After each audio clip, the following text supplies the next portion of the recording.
Joining us now to break down the vaccine rollout is Dr. Willis Akhwale, who's the chairman of the COVID-19 Vaccine Advisory Task Force. Dr. thank you for coming in. Dr. welcome. I guess everyone wants to know, number one, how many doses are we getting? And two, what's the priority? Who gets vaccinated first? Yes, as the Cabinet Secretary, Honorable Mutahi Kagwe, announced today, we expect to receive the first consignment of COVID vaccines. AstraZeneca, to be specific, 1 million doses. In fact, 1,020,000 doses should be arriving here on Tuesday night, 5 minutes past midnight. So that will be 5 minutes on the Wednesday morning. And who's the priority, sir? The priority is frontline health workers. All health workers, the professional health workers, and anybody who works within the health facility, whether they are clerks, whether they are cooks, groundsmen, mortuary attendants, they have been prioritized as frontline health workers. Our security forces as well, the military, the police, and other armed forces, the prisons, have also been prioritized. And then we go to the teachers and instructors of education colleges. So you have several regional centers where this will be happening. What does the distribution look like? The plan is that immediately we receive this at the airport, they will be delivered to the central vaccine store, which is in Kitengela, which is able to hold up to 20 million doses of vaccines. So this consignment will fit there, but we are not going to store them there. We will start immediate distribution to 9 of the regional vaccine stores that cover a number of counties. We have them in all the former provincial headquarters, and Rift Valley has both Eldoret and Nakuru.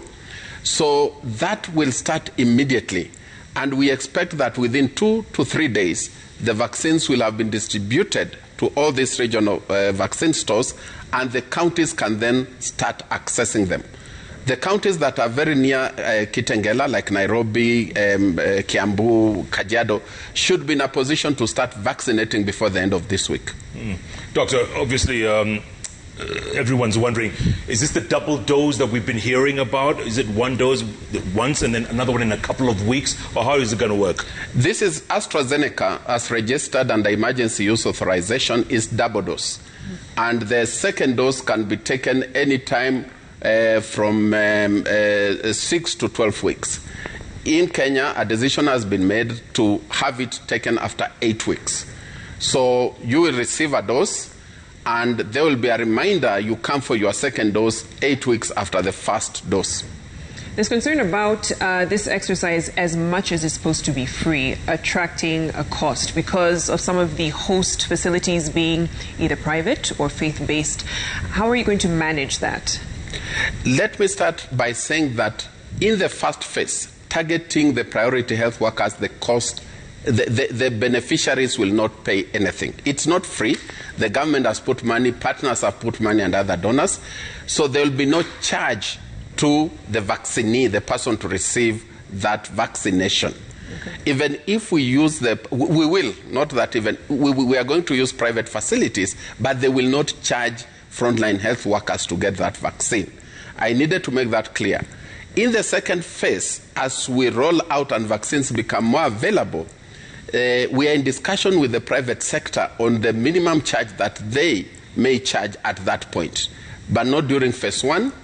And even the minimum charge will have to be something that will communicate to the public. So what could that minimum charge be in your estimation? My task force has been having discussions, and we are looking at something like 200 shillings.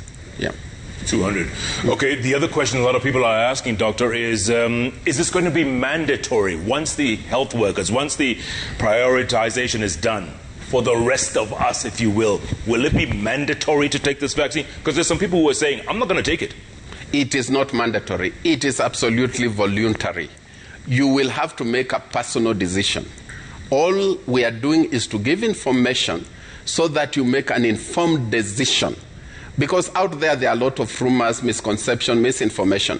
The Ministry of Health and a number of partners, we are going to start giving this information through various media so that you make that decision. Nobody is going to be coerced.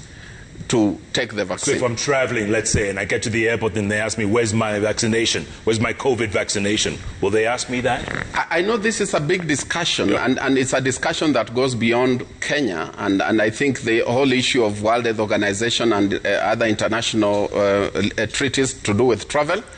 That is a discussion up there. Let me not say, at the moment it's not mandatory, but I don't know where it will go.